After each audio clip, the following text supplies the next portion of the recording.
Hello, I am Kimberly McLemore and welcome to another episode of 360 and Me. Today, I'm going to be doing some storytelling. I'm going to talk to you about my story on domestic violence. For those who don't know, I am an author. I'm an award-winning author, and I have wrote several books. But the one that I want to focus on today, and I'm going to share some excerpts with you and share with you about my journey and the things that I went through being a victim of domestic violence. The book that I won the award by is called Memoir, Deception in the Heart, a real look into domestic violence. And I'm going to be reading, like I said, some excerpts out of this book, and I'm going to just share some things that I've learned along the way, things that I hope that will help any other woman specifically, but also any other man who is being abused daily and don't know what to do, don't know how to get out of the situation. But everything starts with a story.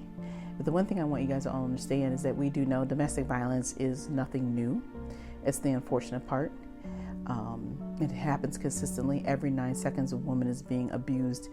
And that is the sad part about domestic violence.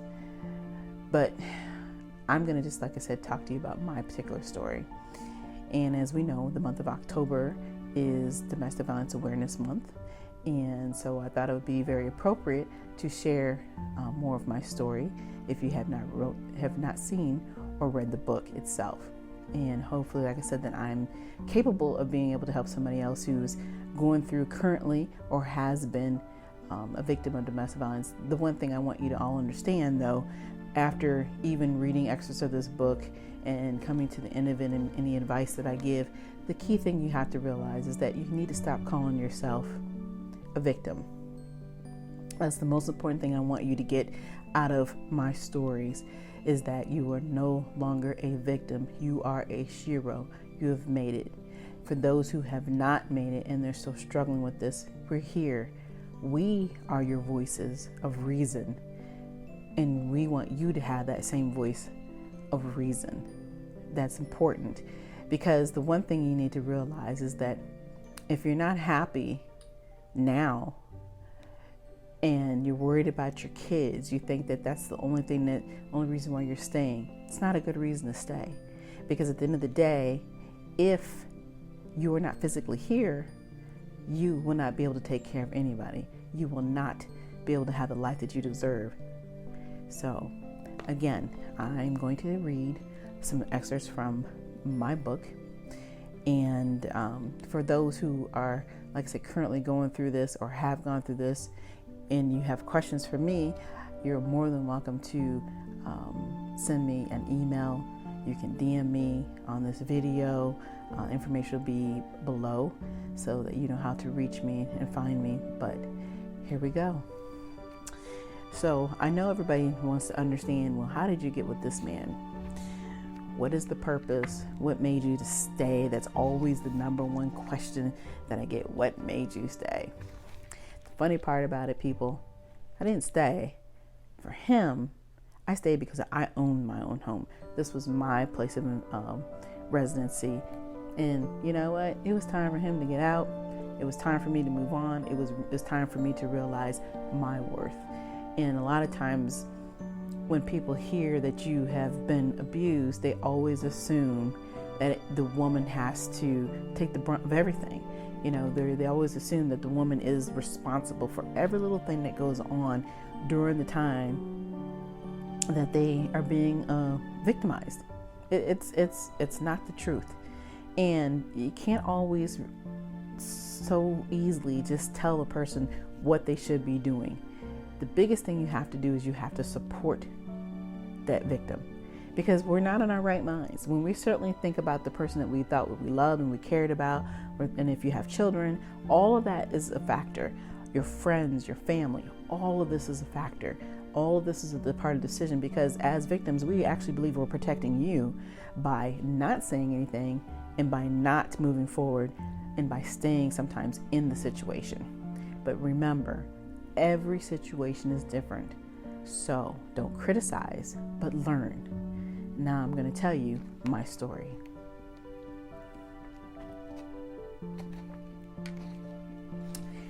let's talk a little bit about reflection. Reflection allows you to look into your mind, and once you have a clear vision, you can look into your heart. That's pretty deep. Reflection is an extremely important thing that we all should be doing daily. But when you're in a situation such as abuse, your reflection isn't always the same. You're not seeing things clearly. You only reflect on the things that are happening currently, not the things that are going to happen in the future. You can only deal with what's going on that day, because every day is considered a survival. So I'm going to just start reading, and like I said, I want to discuss some certain things. I'm not going to read the whole chapters. I would love for you to be able to purchase this book and learn from it, and of course, communicating with me. You're more than welcome to do that outside of this video. So here we go. This is the beginning, and I'm reflecting about what really happened, how I met this person, how did we suddenly fall apart. So it was just like yesterday. I can remember falling in love with a man that changed the way I looked at my future forever. Amazing when your heart falls in love, nothing else seems to matter, whether right or wrong. Your eyes stay closed and your mind stays occupied with only pleasures of good. When a man can touch you in a way without taking you there, nothing makes sense at the time, even when things are staring you right in your face. However, we all long to hear the words, "I love you." And when the four-letter word is used, most people do not try to understand it. Words used with such vigor and lust that the meaning becomes obsolete. What do we do to get the word love to become truth? Usually we just close our eyes and we breathe. With each breath comes the dream. Dreaming of love so beautiful, nothing seems impossible until reality steps into the picture. So in chapter 1, like I said, I'm talking about reflection. Reflection of trying to understand where and how did this happen? How do you become so blind? Why is it so important to be in love? Well, that's a question that all of us try to answer at one point in time in our lives. Everybody wants to be in love. But there's a lot of times that we, especially as women, we will have a tendency to have a blind eye to everything. Our goal in life is to see just the good sometimes and ignore the things that are staring us right in front of our face. Understanding that love, the word love, has so much more meaning than just saying it. And as human beings, we have a tendency to use the word love as if it's just, it's just an everyday thing to do, and not realizing how it does truly affect individuals. Some take it to the extreme. Others don't think of it. It's just, oh, I love you, no big deal. We say that a lot. But when you're in a relationship, love does have a meaning. But when you have a tendency to ignore the realities that are in front of you because you want to be in love, that can also become a problem. And so I am going to continue to move on to chapter 2. Maybe in chapter 2, you start to get some understanding of where the love went, why it did what it did, and the beginning of the reality of who we really are in this relationship. The beginning is where you start.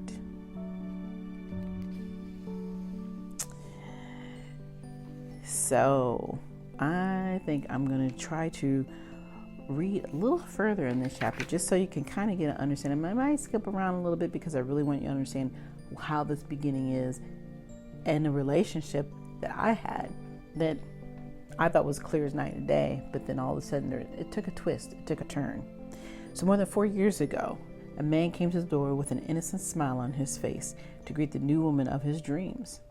A woman so beautiful and elegant that he wanted to make her his wife immediately. Red flag. They go on their first date with such meaningful conversation and plans that no one could possibly believe this was real. However, true or not, these two people could not live without each other. 6 months later, he got down on one knee and asked for her hand in marriage. Such a moving moment. How could she say no? The answer, yes, came out with no fear in the voice, but the heart. As she quickly thought in the back of her head, could she retake this step after being hurt from a previous love that also had deceptive heart? Think about what this says. I'm going to continue. At that point, nothing mattered but to enjoy the moment and let this take its course. Being asked to get married is such a dream come true that suddenly she found herself in a world of fantasy.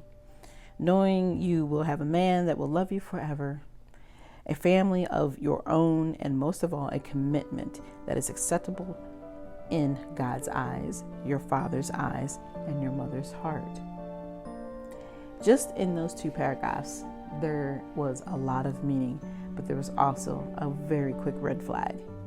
That even at that time, you couldn't have told me that I was wrong and that I needed to pay more attention and that I even had that bubble gut feeling that something really wasn't right. If you remember hearing the part there where it says, when he asked her for her hand in marriage, such a moving moment, how could she say no? The answer, yes, came out with no fear in the voice, but the heart. The heart was fearful because if you, like most people, have been through previous relationships, previous marriage, there's always something that carries there. You always can feel that distinctive feeling inside of you. And sometimes we really, really, truly want to ignore that when you feel like you have that, what is it called? The 80-20 thing going on, where 80% of everything is actually being met and the other 20%, you ignore it. The reality is, those are the things you shouldn't ignore. When something is truly biting you and you're not balanced, you're not whole, you need to pay attention to those signs. Well, I was paying attention, but just not fully. And as time went on, I realized that something just wasn't right. Even though I felt like, he could have been a great provider, he really cared about me. But there's sometimes the scary part is that when a person can care about you too much, that is actually very scary. To the point where they become a little possessive, a little crazy, and you can see it, but then you're not so sure how to handle it, right? But I'll tell you what, getting married is not the answer. And I am so thankful that I did not go down that path. So I'm going to read another excerpt from this chapter because I think it's important to understand the thought process of what we go through when we're in relationships, and specifically my story. Every day, she looked at her ring, wondering if this is where she wants to be. As the ring sparkled in her face, she started to think about the moment she said yes, and then the fear started to follow. Day after day and night after night, the household that was their serenity becomes the home of the unknown. Many quiet evenings, the two sitting in separate rooms with no conversation, as things continued to change. Problems arose for her. The loss of a job, the constant saga of a failed previous marriage stood before her with such intensity. You could feel the discontent and strength start to fall into the wayside. How could she get through her issues with no real support from him? She feared he would walk away as he became critical and displeased with her, but at the same time telling her he would not leave. She knew what was important. I'm going to stop there. So, in this perfect so-called relationship, there was no thing of perfection. There was things happening. There was things that were starting to arise. And the fear that I had early on was the fear that came to light. not being able to communicate, not really having a relationship. I had my own personal things going on. There was no support there.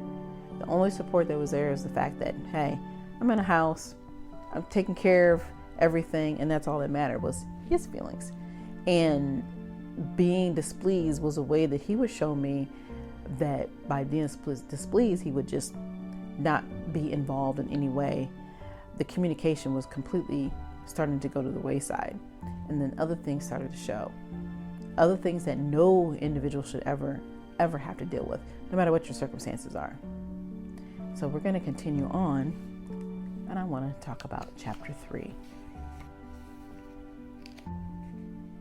But before that, I want to back up just a little bit because there's still some things I really want to talk about, understanding that the beginning and how things kind of started to veer off from having that fairy tale relationship. I'm going to show you how destructive this individual became within a matter of time. And I was watching this and I seen this, and I want to read this excerpt from the chapter in chapter 2 called The Beginning. She watched the cycle of self-destruction daily, weekly, monthly, and then suddenly it turned into years. 7 days a week of playing video games, staying out late hours every Saturday night, and then going to church every Sunday with no real purpose in mind. And yes, she did what she always did, console him, to get him by each day, and loved him enough to nurture his mind as she drained what was needed for herself to survive. Doing this kept the peace until the mental and emotional abuse became too much to bear. Each night turned into screaming matches and crying sessions. Sleepless nights and long days become the norm. Many nights she would hesitate to come home. In her mind, work was her only comfort. The people there were kind and forgiving, and the men treated her with respect. There were no apologies and second chances, just common everyday respect. So the journey went from the very high all the way down to the lowest level within a matter of a year, 2 years. Because the relationship only lasted 2.5 years, maybe 3. But it was the worst time frame that I could possibly remember and ever have to go through. And as I seen him crumbling completely inside of himself, it just, like I said, it drained me so much to the point where it just was not worth any of it anymore. The total disrespect of hanging out all night long. When I say playing video games, and the reason why this happened is because he lost his job. Didn't think it was important to do something about it. Oh, the same excuse. Oh, I went out and looked for a job. But hey, you're home all day long. I'm working all day. No respect whatsoever. Couldn't get up and do anything, but made sure that when sure enough, when the weekend came, out the door very easily, had an excuse for everything. But the thing that bothered me the most was beyond the abusive talk and language and action, was having to get up and go to church every Sunday and pretend as if everything was okay. He was a total Dr. Jekyll and Mr. Hyde. A monster was being created, and I was the brunt of his monsterism, his actions, his ways. And believe me, when I say enough was enough, enough was enough. Chapter 3. Deception may get you what you want, but it will not keep you. I'm going to read a few excerpts out of this because I think it's important that people understand what deception really means. According to the Webster Dictionary, deception is described as an act of trickery. Trickery has implication of telling a lie in order to escape guilt or to gain an end. The monster, as I called him, lived his life through trickery, always deceiving people into believing that he was such a respectable, responsible, and likable guy. And there was no way he could be portrayed as such a thing. Now just think about what I just said there. Think about what I just read there. Deception. And did you not realize that's how I came up with the name of the book, Memoir, Deception of the Heart, a real look into domestic violence. Yes. His deceptive heart and his deceptive ways was what ruined us. Ruined him and almost ruined me. You can't get up every day and live a lie and don't think that it's going to catch up with you, because it does. And I made sure that as angry and as upset and as unforgiving as I wanted to be, I made sure that I protected myself, my family, and my friends. And I followed what God had gave me in my heart and in my mind, even when I was at my lowest. Because you can't change a leopard.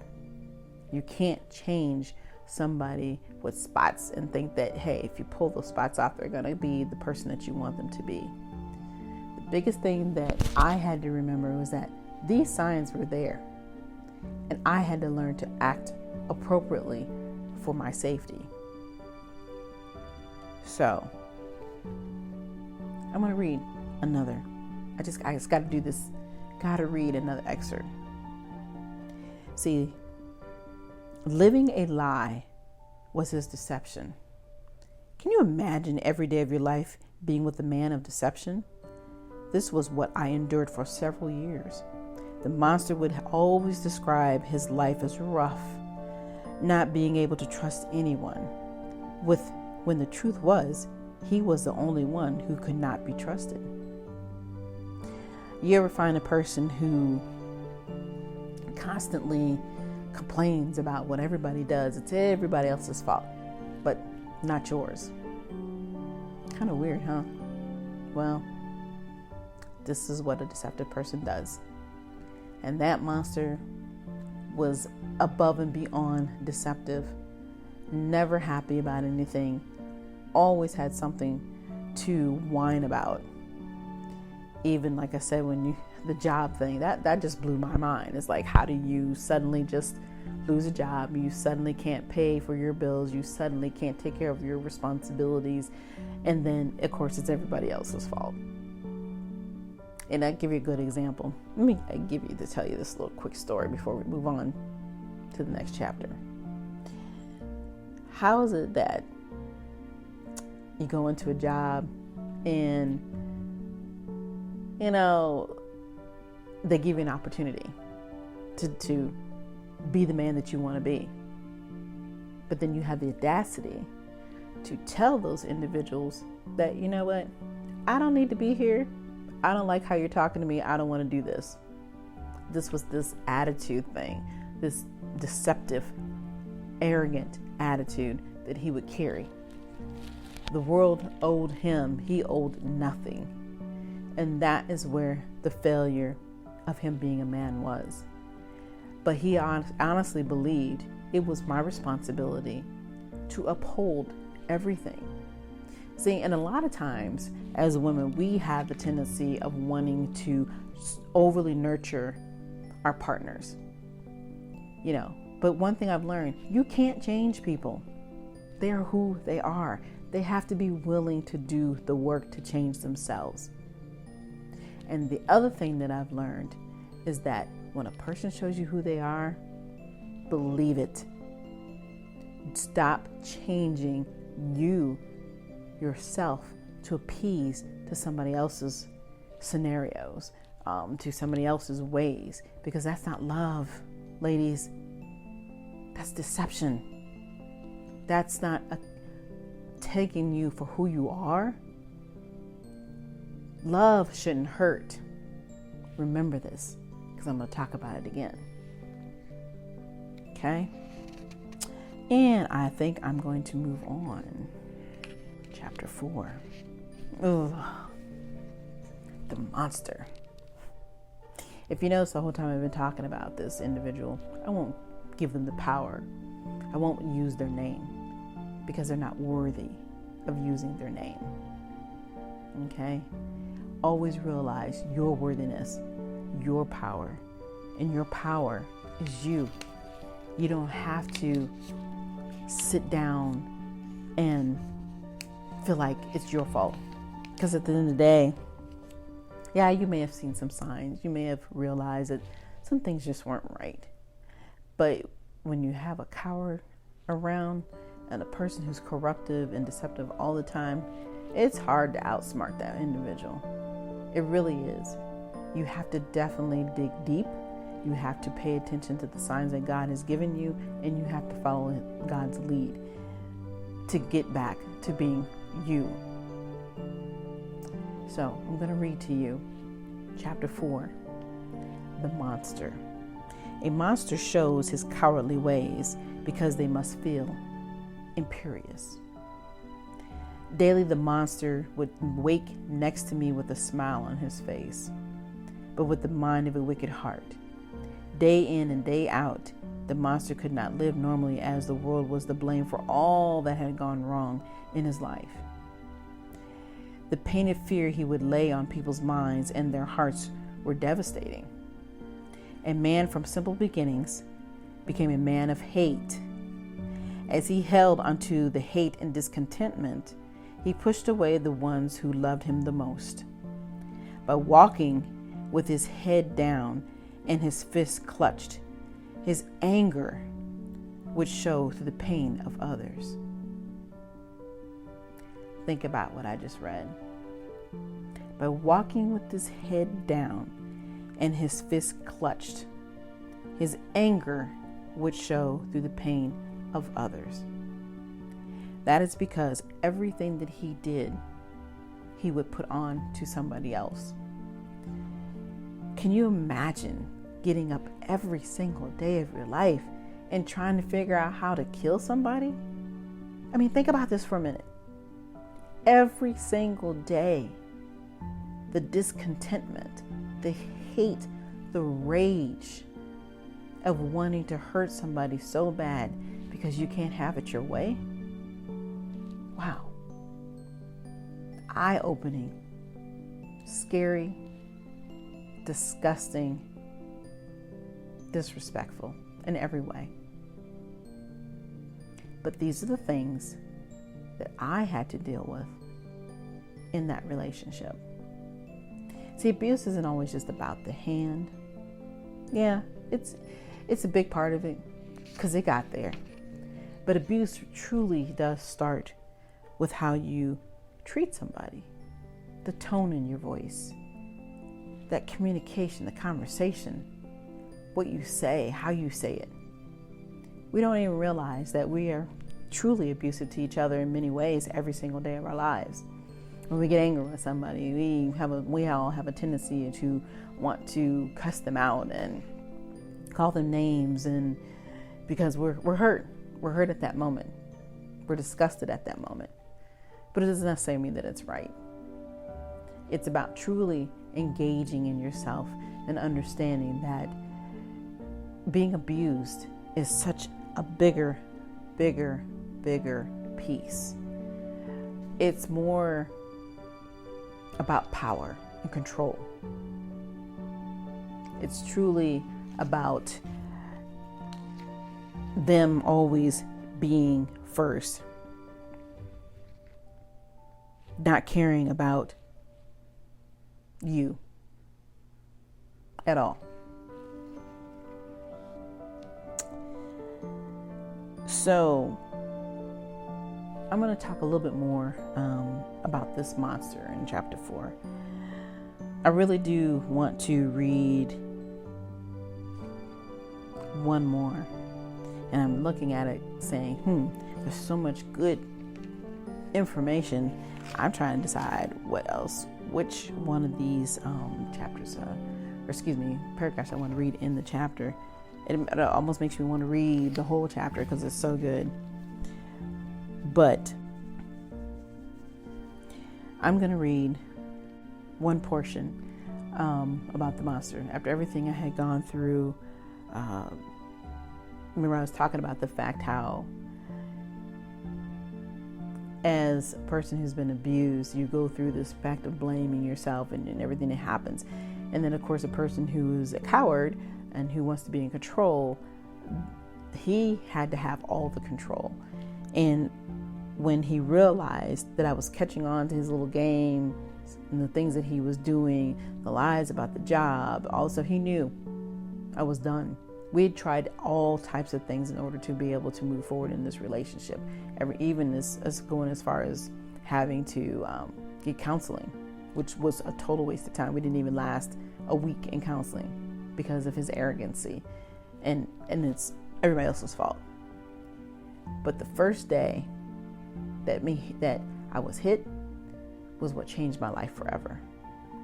It's one thing to talk to me a certain way, but when you have the nerve to want to put your hand on somebody, that's a whole different story, a completely different story.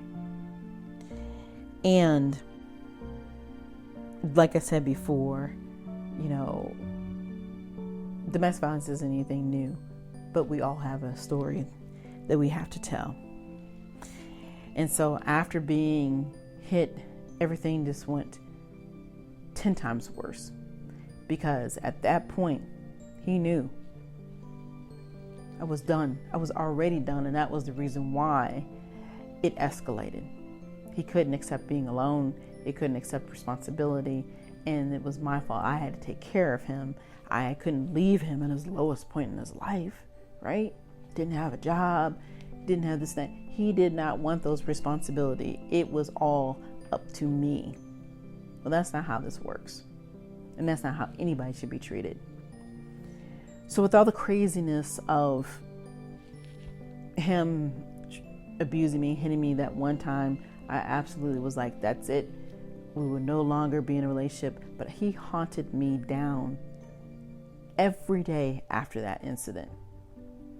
After he, was told to leave, and it's usually the first thing too that we do as women, is that we try to protect them by not having them arrested, because as we know, and especially if we're with our black men of color, our own men, it's usually a huge negative scenario for them.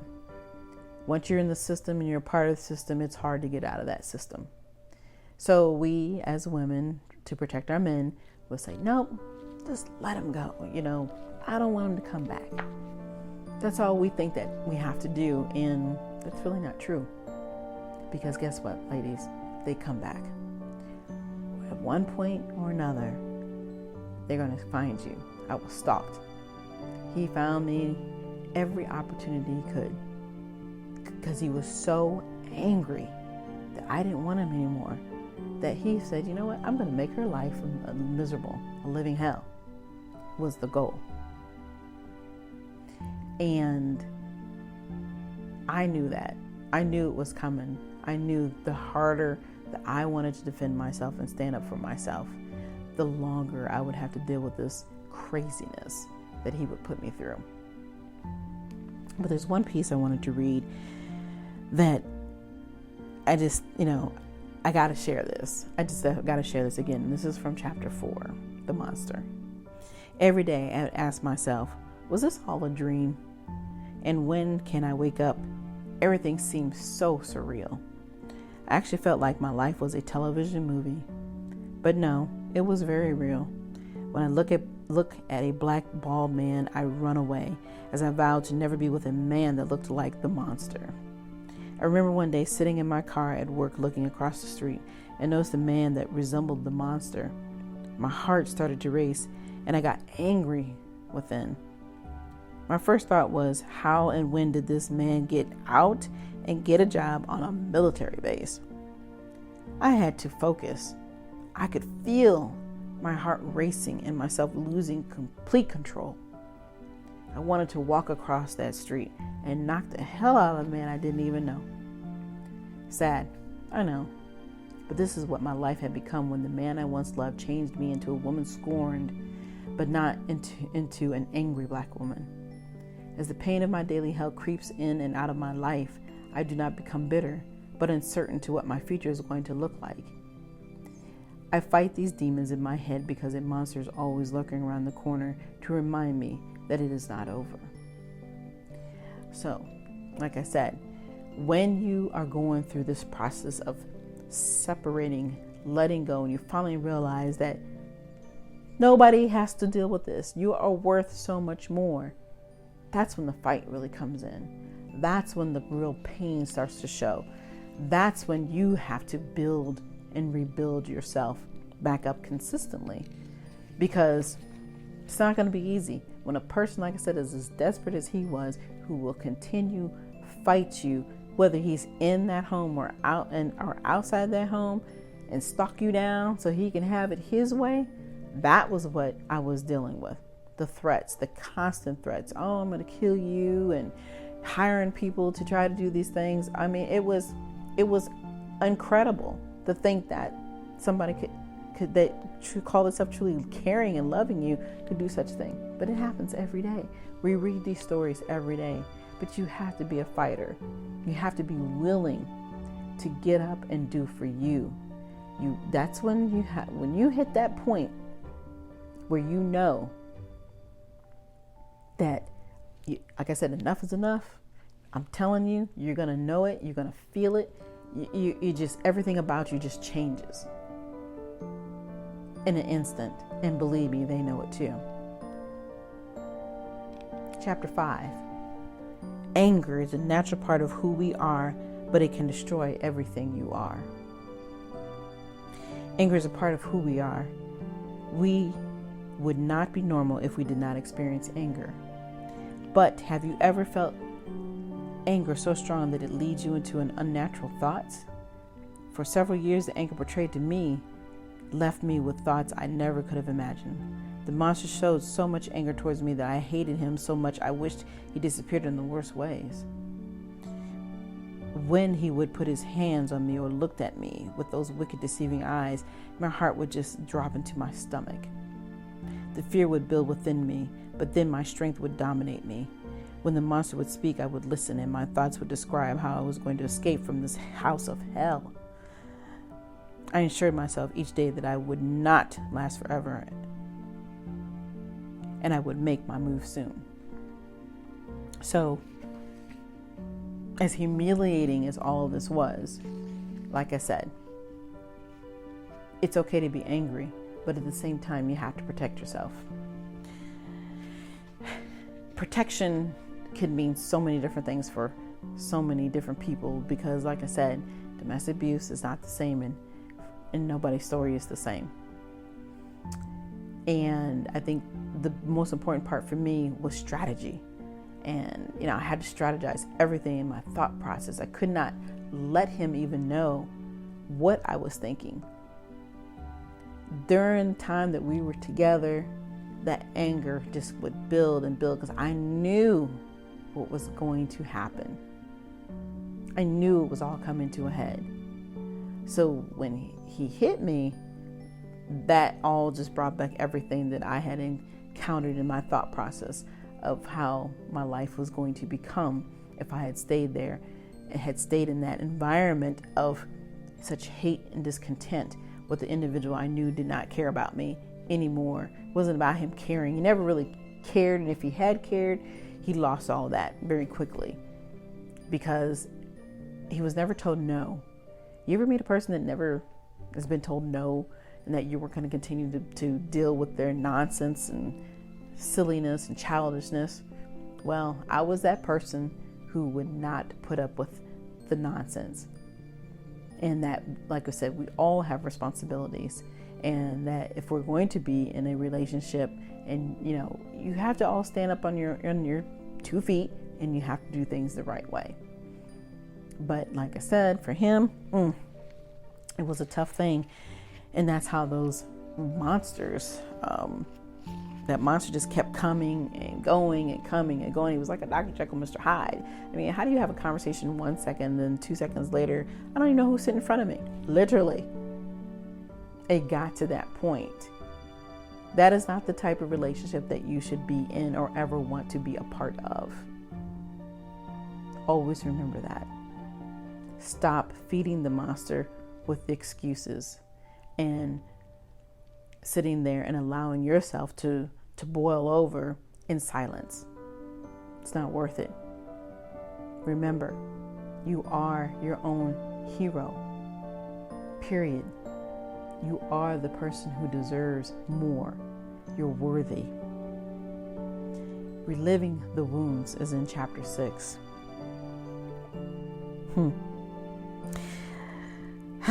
This chapter really focuses on everything that I was feeling, how I looked at myself, how much hate that you carry, all the scars after everything that happened.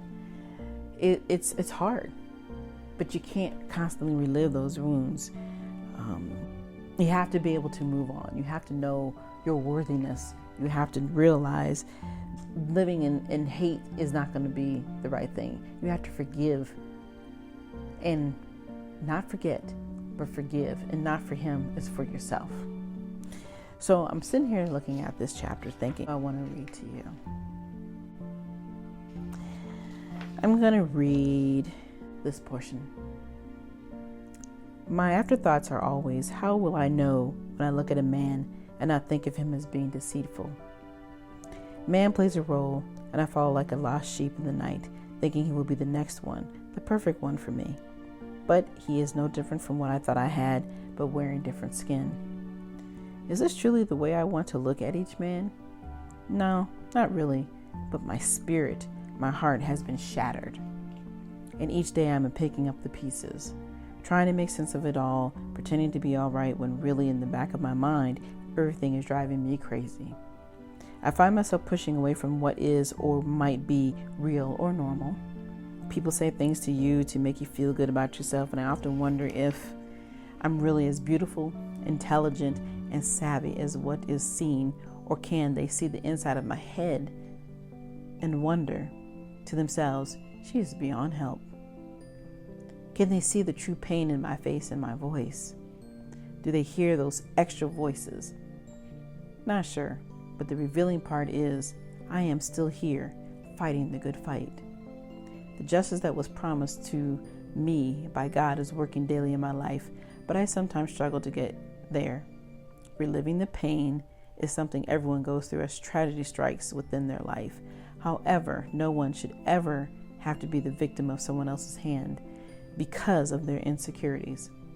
I pray that one day I will wake up from this nightmare called life. You see, we're going back to the same thing of reflection, but also you can't relive the wounds. Reliving those wounds every day makes it very difficult to stay strong. Understand that you don't have to be the victim every day of your life. Know that if a promise has been made for you and you've done your part, you'll be fine. Each day will get better. I promise. And even for me, every day, I don't think about it. I may have triggers because we're human. People will say things or do things that aren't right, and they don't know. This is not something that you sit down and talk about every single day of your life, right? Because you don't want to live in the rearview mirror. You want to be able to continue to move forward, and that's what's important. So that's what I'm going to talk about. Being the victim. You don't really want to be the victim all the time. You don't want to be the victim for the rest of your life. And in chapter 7, the only way to win with a toxic person is not to play. Stop victimizing yourself. Stop realizing that everything in your life is based on what happened at that moment in that incident. Because that's not how it really works, people. That's not what really entails who you are. We all go through certain things in life, some worse than others. But you don't have to play the victim card, and don't allow people to constantly call you a victim because you were being victimized during the time that you were going through abuse. And that was for me. I am not abusive. I'm not in abusive situations. I'm no longer a victim. I don't live in that rearview mirror telling me that I'm a victim. So I'm going to read this excerpt from chapter 7, The Victim. I know what it means to be a victim by choice through someone else's hands. When you have been chosen, your life becomes isolated. You no longer have rights or have a voice of your own. As the victimizer leads your every thought and movement to stay in control, once you step out from that control, the victimizer punches, kicks, or insults you to get you back in line. Each day becomes a routine of fear and resentment. Each night is filled with tasteless pleasure and domination. How do you allow yourself to become a victim? Where did all that you believed and loved turn into injustice and shame? I can honestly say I don't remember the day I let my guard down. But I do remember the pain of the past as well as the pain I lived through today. But as a victim, you become weak and lifeless, but always in the survival mode, trying to pretend nothing is wrong and preparing for the worst, carrying your boxing gloves to protect what dignity you have left. What you care about the most is being able to hold on to your innocence, love, and pride at the moment, not your faults and pity because you allowed yourself to lose control. This is the victim card. You don't have to be that victim anymore. I'm sharing with you how I felt during the time I was being victimized. You will get tired of being less.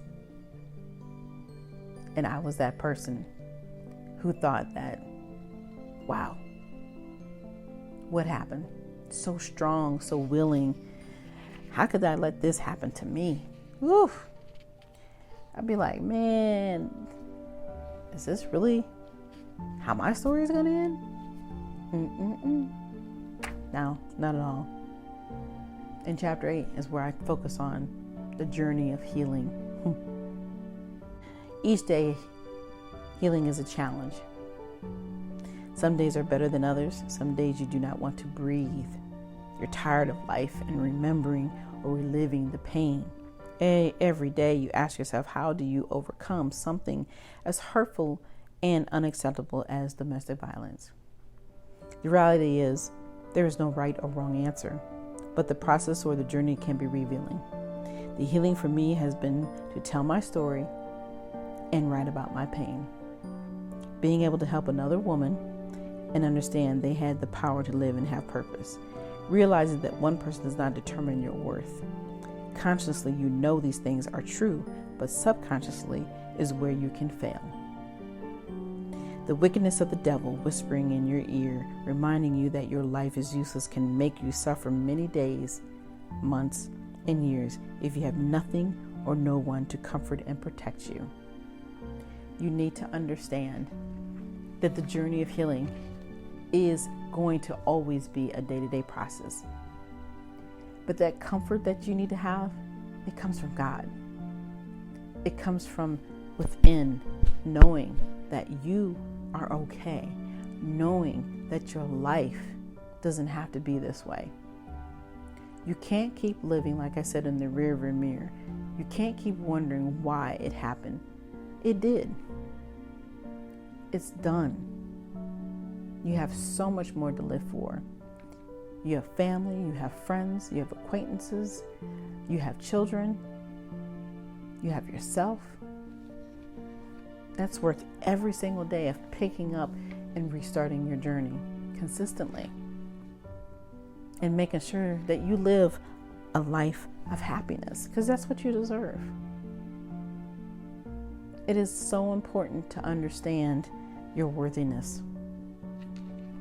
And if you ever feel that you're not worthy, please reach out.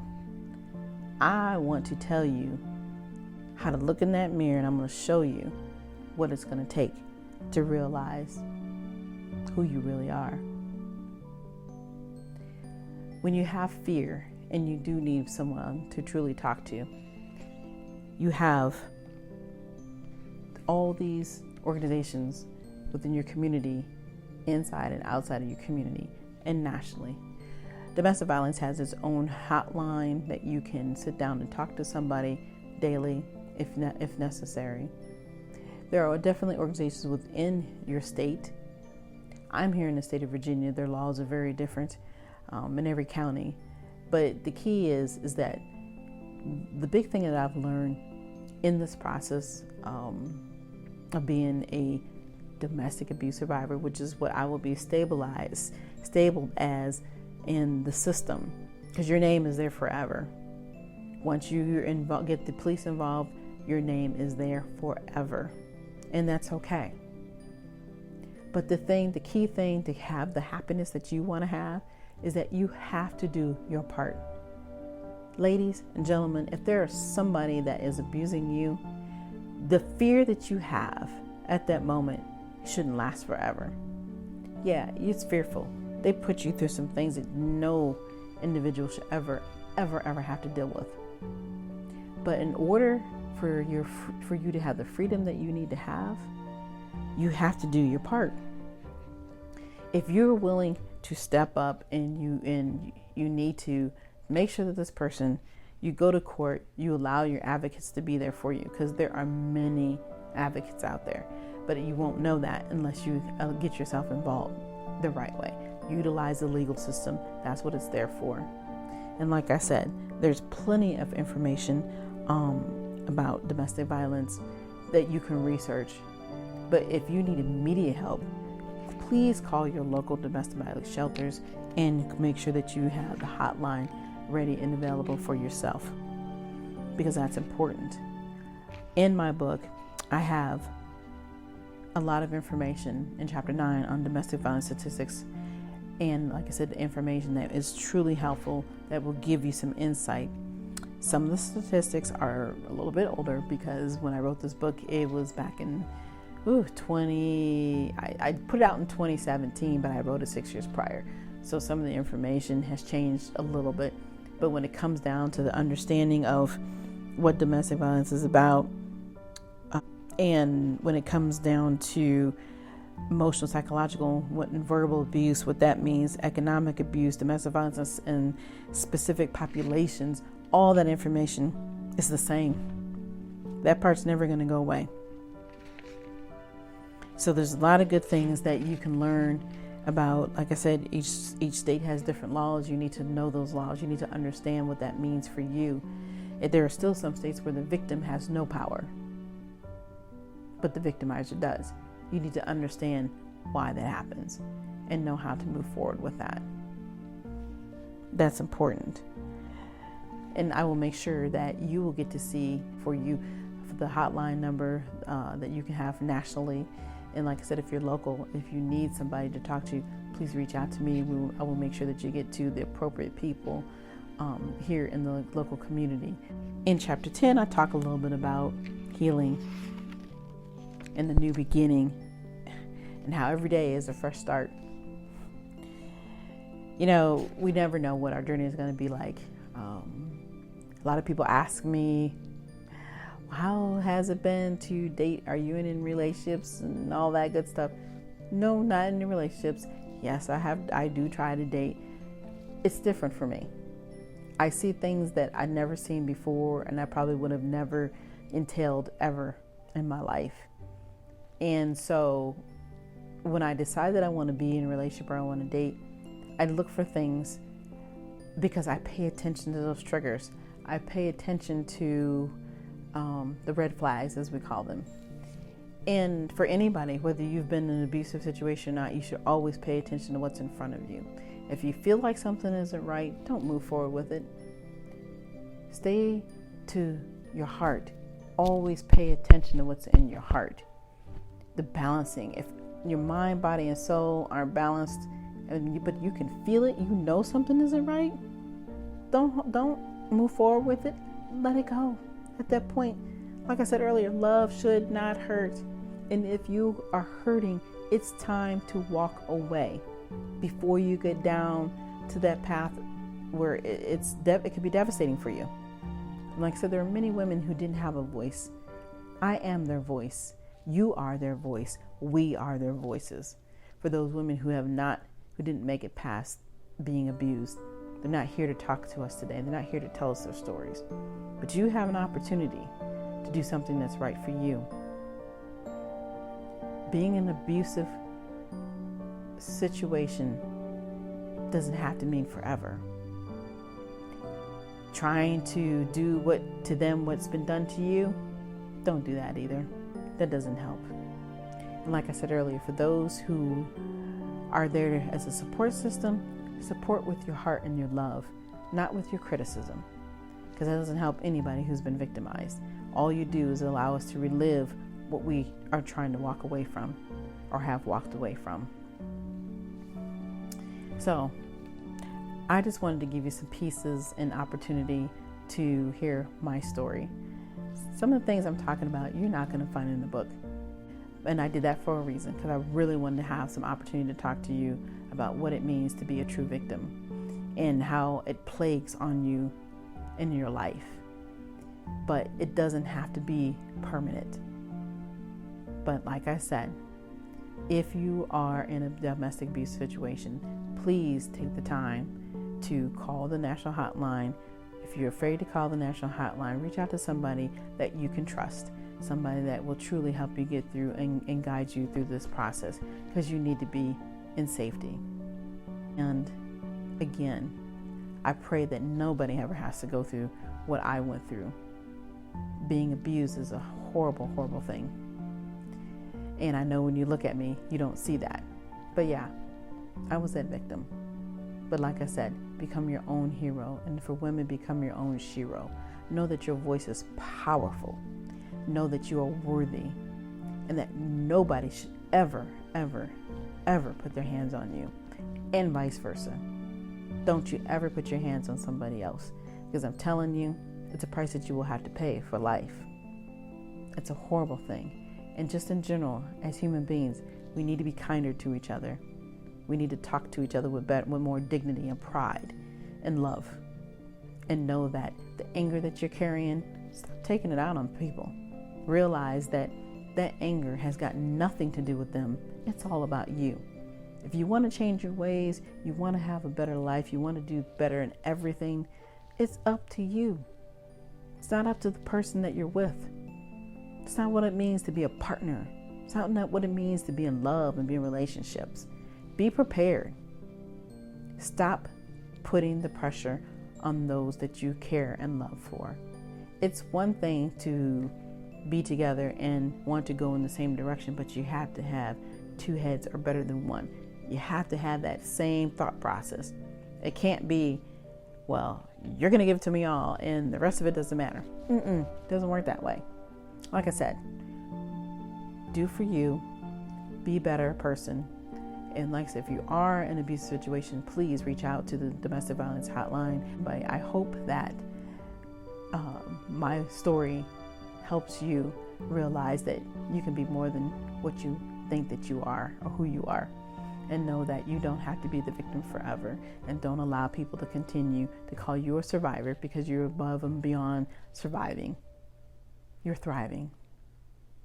And again, my name is Kimberly McLemore. The book again is Memoir, Deception of the Heart, A Real Look into Domestic Violence. You can purchase this book anywhere. Amazon. If you want a copy of this book with my signature, just reach out to me. I'll have the information below where you can actually get a signed copy. And then if you would like to speak to me, you can set up a private session as well to talk to me, and I can help you get through all of this, because you deserve to be loved. You deserve for somebody to care. And again, I do thank you for listening to my storytelling right here on 360 and Me. Until next time, take care.